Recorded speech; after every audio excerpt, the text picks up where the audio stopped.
2002 Honda Odyssey. Now, got our scan right here, TTC menu. Okay, cool. It's just about done.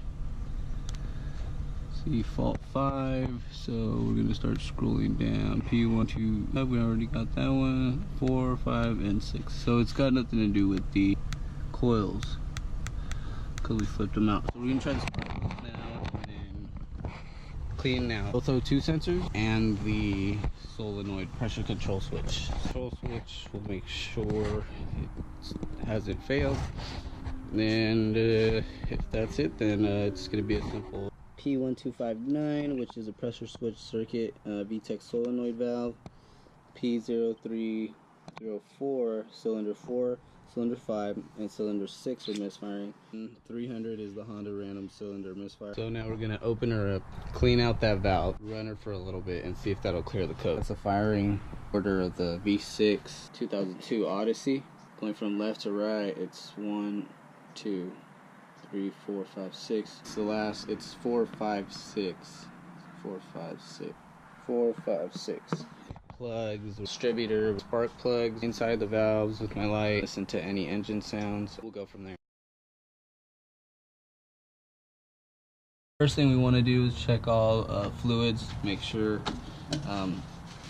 that valve isn't being acted, because we're low on oil or any funny business like that. But it looks like we're pretty good, and it's a really nice clear honey color, so it's at the right level and right color.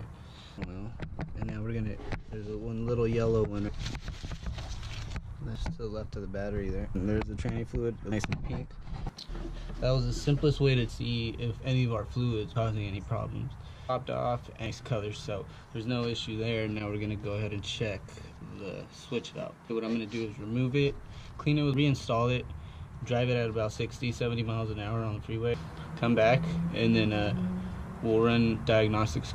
That should tell us if it's gonna be something else. I did notice the power steering, it's leaking, so fresh marks. You can see all I did is you can tell that stuff just comes right off.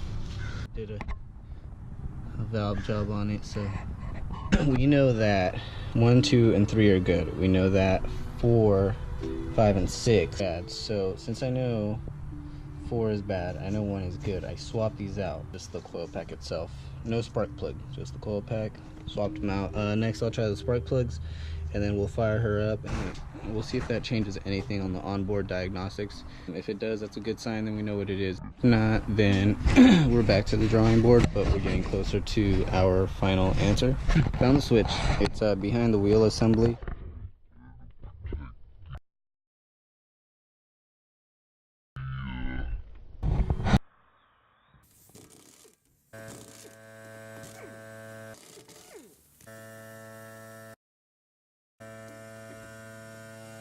So I gotta remove the EGR valve and clean that first, so let's get that completely out of the way. Here she is right there. She's like a canister type deal.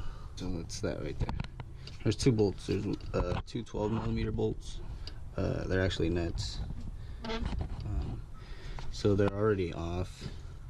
And I'm just gonna pull her up. Gonna look inside. I'm gonna clean all the carbon buildup inside of this valve. So looks pretty dirty. Let's clean her up. That we clean the what is this? The EGR valve. That sensor's clean. No more carbon. We also place on the. Now we're gonna go ahead and mate these 2 and go to clean our valve switch. Got our 2 12mm bolts on in there. Okay. We'll go ahead and put the harnesses back on. Okay. And spark plugs. Wire harness.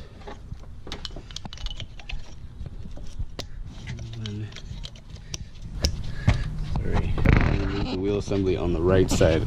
I'll actually just show you. Here is the filter.